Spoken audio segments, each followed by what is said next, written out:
Hi there, good morning. Welcome to Dawn of Faith. My name is Boit, and here's the juice for today. We've looked at 3 reasons so far why I believe God exists. 1, everything does, and they must have come from somewhere.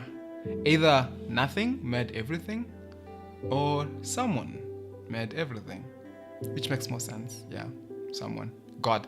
2, not only do things exist, but they exist with balance, with measure, with design. So not only did someone make it, someone powerful, but someone intelligent, a designer mind, someone beautiful. And then 3, why does life exist and not death? Why don't we just have rocks and water, but we have plants and people? It's because there's life behind all these things. Life comes from life. Now, one more reason why I believe God exists. Have you ever been on a queue somewhere and then someone jumped ahead of you, or maybe you jumped ahead of someone? What did they say? Probably they told you, "No, I was here first. Why are you jumping me in line?" What did you say? Assuming you're not rude. Probably said, "No, I was here first. I just gone out." You see, you didn't do away, ignore the principle that first come, first serve. When the person complained, they were basically saying first come, first serve, fairness, justice. You are not like, to hell with fairness, to hell with justice, but you try to explain why. Yes, first come, first serve, but this is why I am first. I was here earlier, I had left. So, I want to get what I'm trying to say.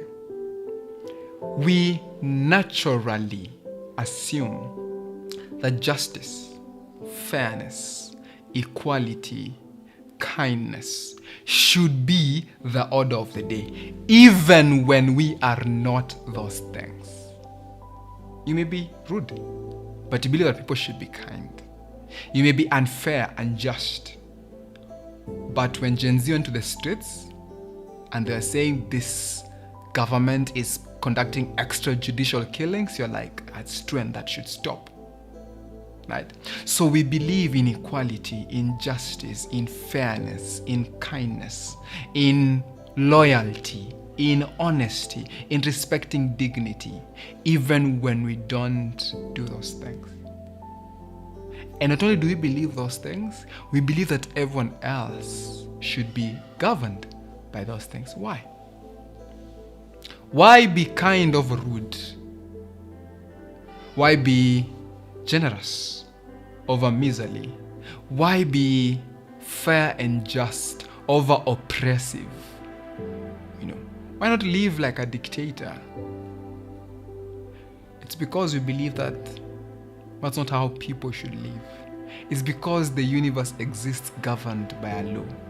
And it doesn't matter whether you feel like I should be an oppressor, it is still wrong. Which means there is a law which is even above our feelings.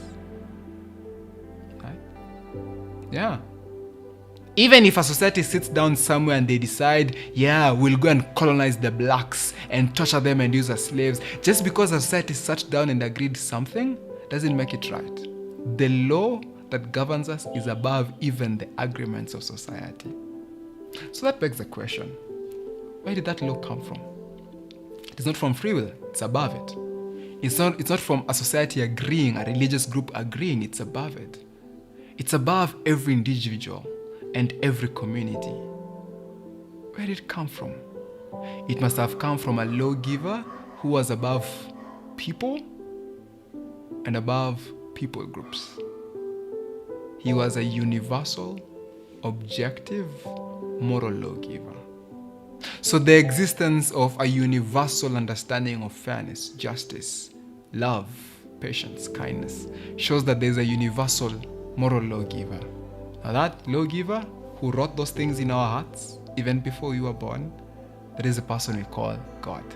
And I call you today to live by those things. Be just, be kind, be fair, be gentle. And then as you do that, the person next to you is encouraged to do the same. And we make love to go around. Kindness, justice, fairness to go around. And this world becomes one happy place. May you do your faithful part this day and be kind.